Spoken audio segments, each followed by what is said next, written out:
Hey, what's up you guys? It's Dorothy and welcome back to my channel. In today's video we are going to go into the first section of the extra endings to One of Us is Lying, so I will get right into this with you guys.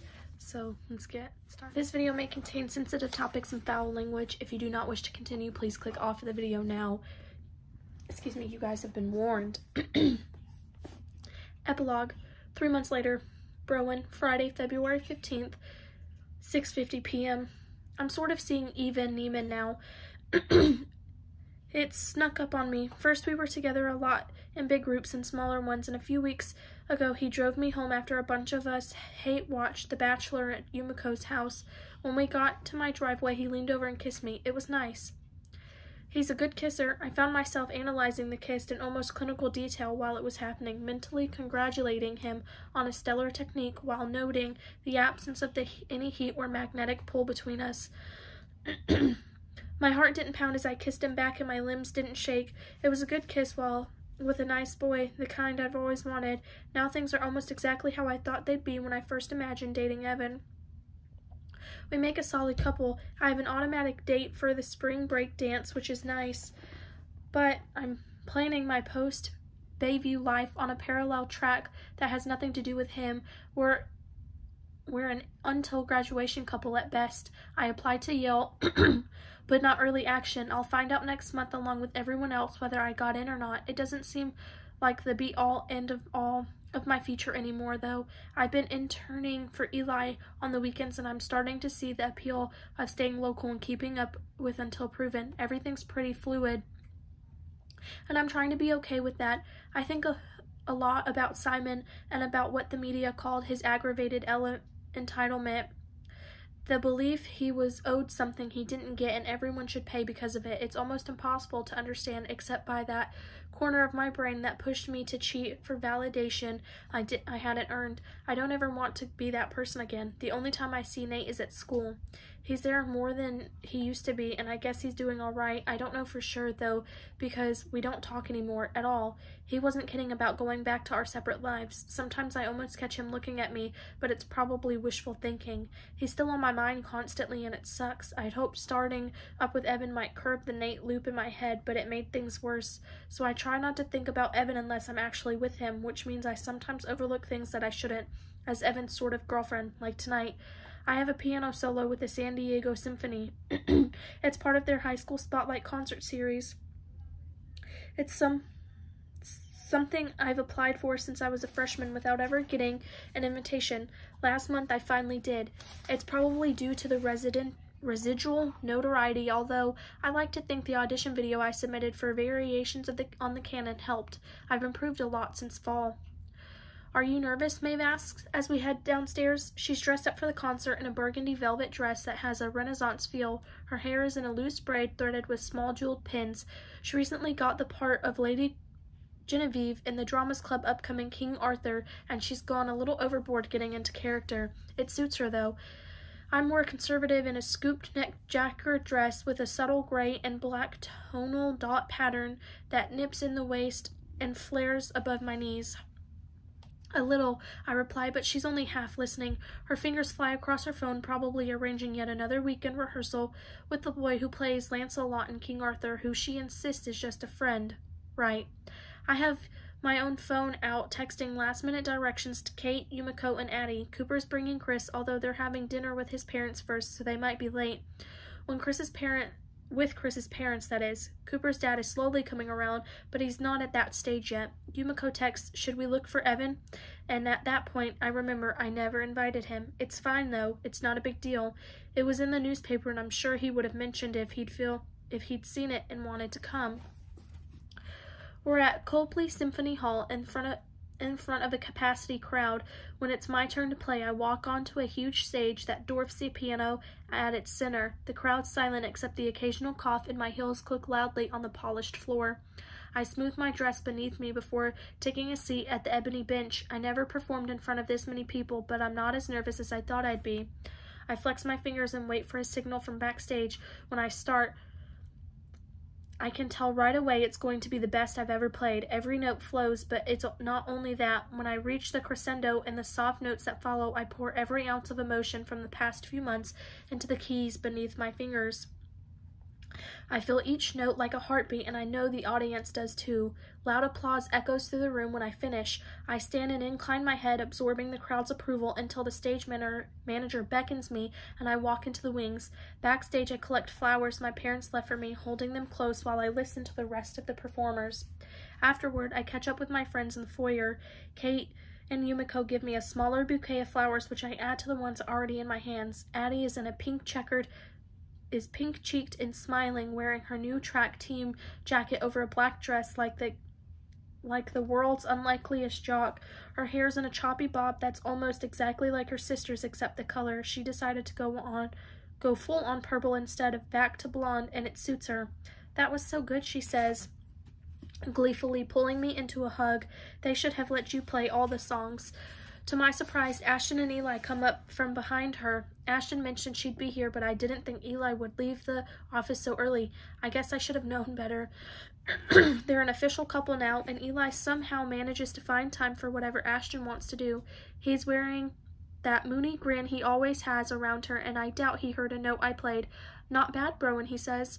I got you on video, Cooper says, brandishing his phone. I'll text it once I make a few edits. Chris, who looks dashing in a sports jacket with dark jeans, rolls his eyes. Cooper finally learned how to use iMovie, and now there's no stopping him. Trust me, I have tried. Cooper grins unrepentantly and puts his phone away, slipping his hand into Chris's. Addie keeps craning her neck to look around the crowded foyer so much that I wonder if she brought a date. Expecting someone, I ask. What? No, she says with a breezy wave. Just checking things out. Beautiful building. Addie has a world's worst poker face. I follow her eyes, but can't catch a glimpse of any potential mystery guy. She doesn't seem disappointed, though. People keep stopping to talk, so it takes half an hour before Maeve, my parents, and I work our way outside. My father squints at the twinkling stars above us. I had to park pretty far away. You three don't want to walk there in heels. Wait here, and I'll bring the car. All right, my mother says, kissing his cheek. I clutch my flowers and look at all the well-dressed people surrounding us, laughing and murmuring as they spill out onto the sidewalks. A line of sleek cars pull forward, and I watch them even though it's too soon for my father to be among them. A Lexus, a Range Rover, a Jaguar, a motorcycle.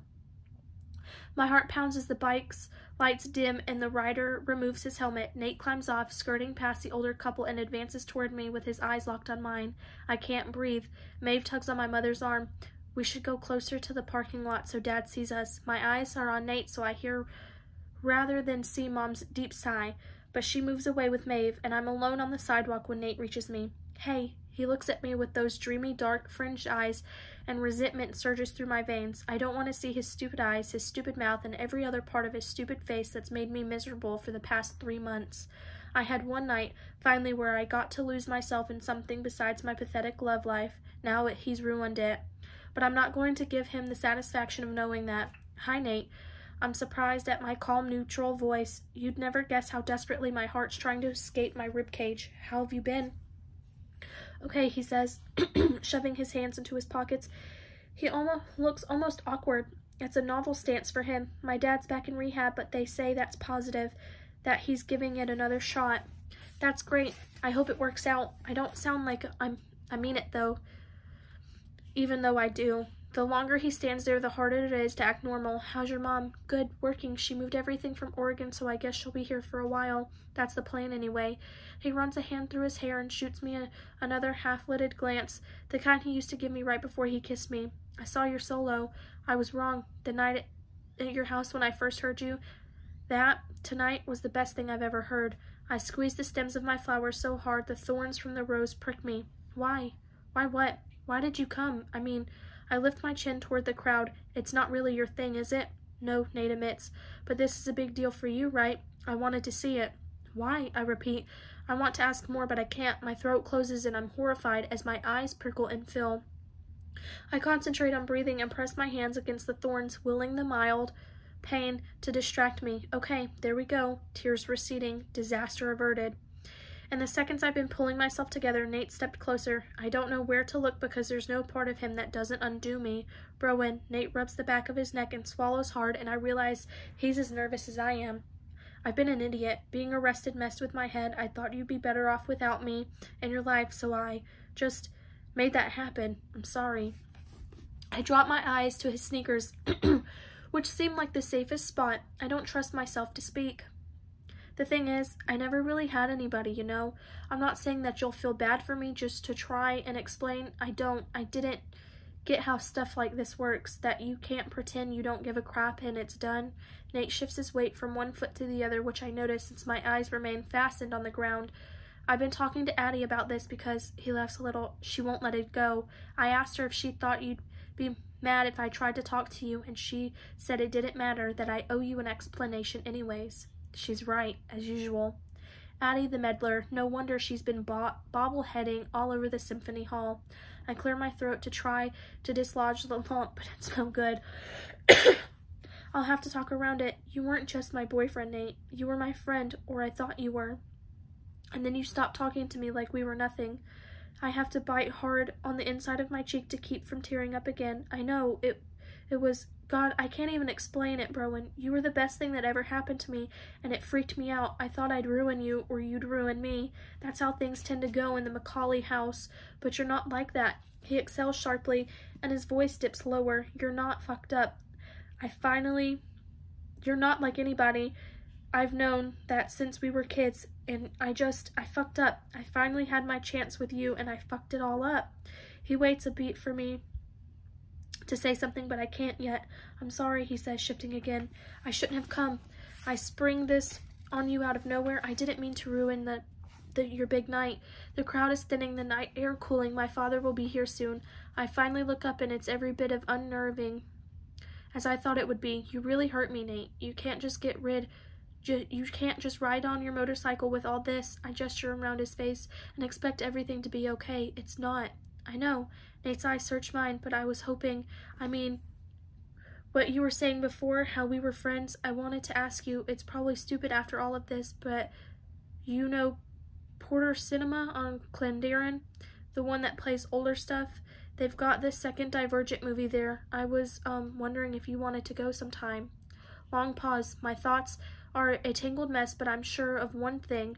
If I tell him no, it'll be out of pride and self-preservation, not because it's what I want. As friends, as whatever you want. Yeah, friends would be great.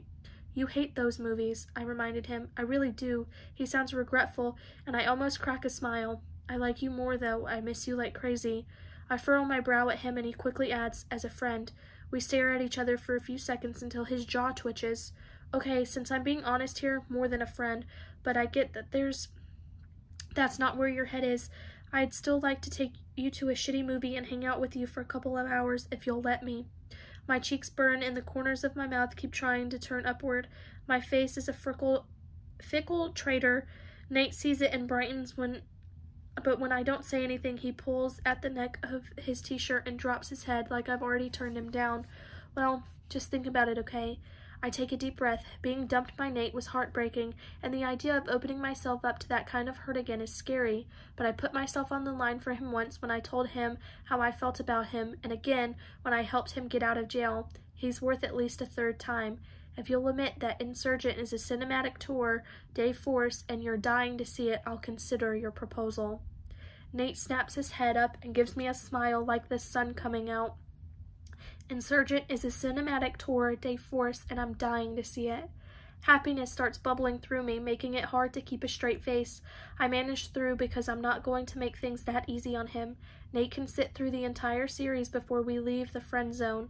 That was fast, I say. I expected more resistance. I already wasted too much time. I give a small nod. All right then, I'll call you. Nate's smile fades a little. We never exchanged numbers though, did we? Still have your burner phone, I ask? Mine's charging in my closet. Mine's been charging in my closet for 3 months, just in case. His face lights up again. Yeah, I do. The gentle but insistent honk of a horn penetrates my brain. Dad's BMW idles directly behind us, and Mom lowers the passenger window to peer outside. If I had to use one word to describe her expression, it would be resigned. There's my ride, I tell Nate. He reaches for my hand and squeezes it quickly before letting go, and I swear to God, actual sparks shoot across my skin. Thanks for not telling me to get lost. I'll wait to hear from you, okay? Whenever you're ready. Okay. I move past him toward my parents' car and feel him turn to watch me. I finally let myself smile, and now that I've started, I can't stop. That's okay, though. I catch his reflection in the back seat window, and he can't either. That is the end of the epilogue. I will see you guys in the next video for the Bayview 4. Where are they now? So, yeah.